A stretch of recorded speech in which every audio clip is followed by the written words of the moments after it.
對攝影有要求嘅人咧，都會諗下咧，要好好地保存自己啲相之餘咧，都希望可以睇到啲相嘅，例如曝光啊、解像度啊、用咩機影啊，甚至喺邊度影呢啲資料嘅。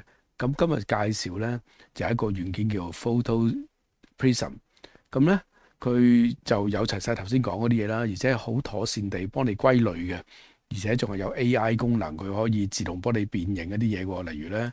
辨認唔同人嘅樣貌啦，誒、幫你將嗰啲用儲存嘅日子嚟歸類啦，咁呢啲都好幫到好多人去將自己啲相咧好好地去存檔嘅喎。咁 Photo Prism 咧以前已經可以獨立裝喺一啲電腦嗰度嘅，但係安裝過程都幾複雜嘅，又要 compile 又要成嘅。咁今日咧就介紹咧喺 Open Media Vault 呢個軟件裏邊咧。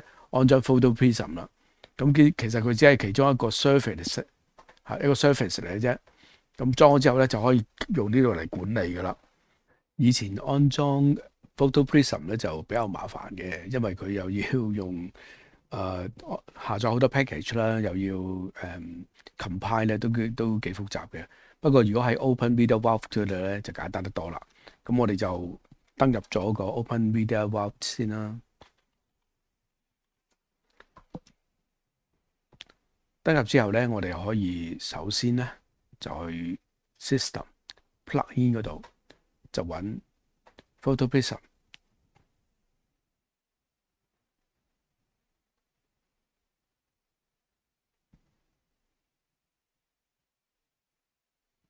係啦，就係呢個啦，就撳 Install 就得噶啦。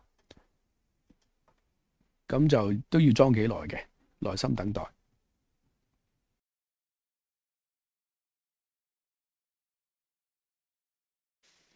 好，做完啦，就可以關咗佢啦。喺呢個時候咧，就要加多一個Share Folder，咁就為咗保安嘅緣故啦。咁個名我哋就叫佢做 Photo Prism 啦，擺翻喺個外置硬碟嗰度，咁就可以 save 噶啦。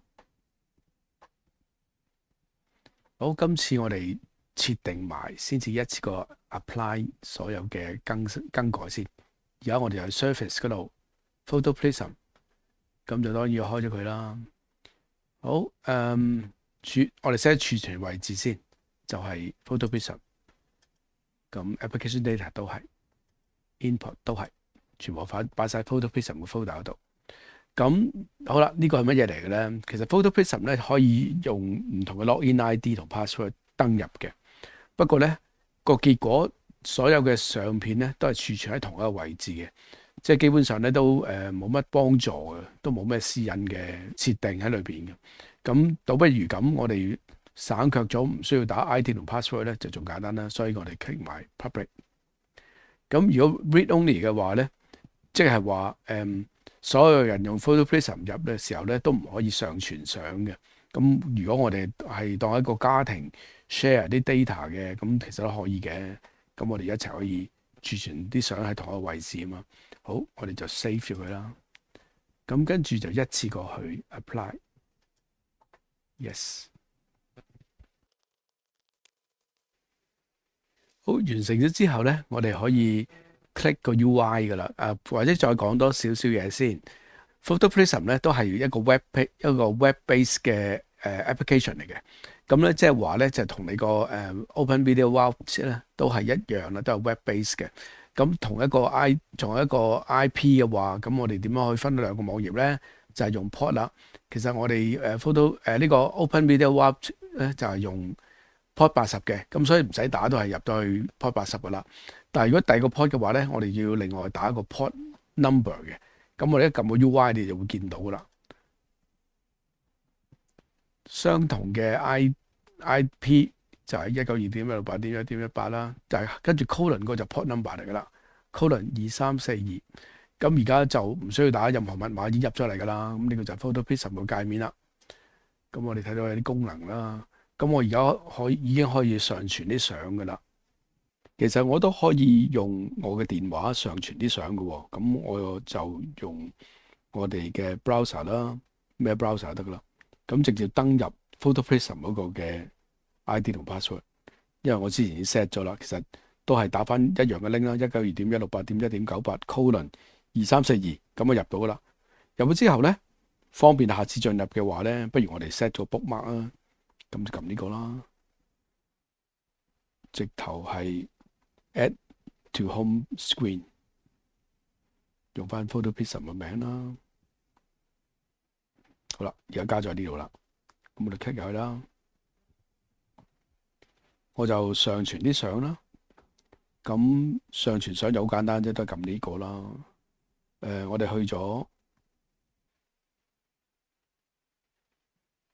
album 先，咁跟住咧，而家可以撳加，開咗個新嘅 album 啦，就跟住去喺呢度咧 click 咗個 album 咧，就可以 upload 啲相噶啦。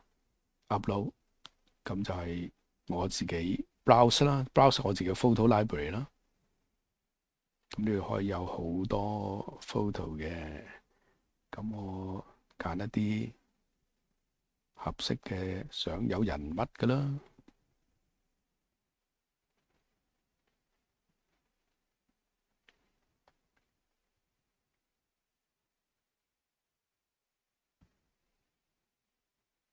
就試下加呢兩張先啦 ，add 佢就自動加上去噶啦。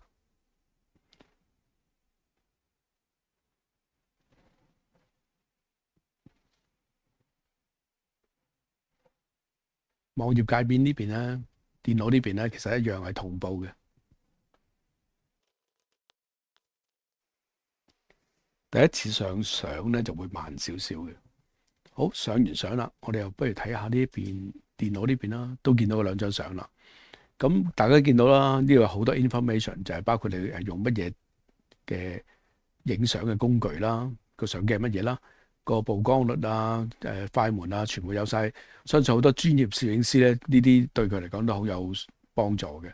仲有就係我哋一般嘅用家都會有啲嘢都會對我哋好有興趣嘅，例如咧，佢知道我哋幅相喺邊度影嘅，因為而家好多相機咧影相嘅時候，特別電話咧就會擺埋一個全球定位嘅資料落去嘅。咁我哋睇睇呢個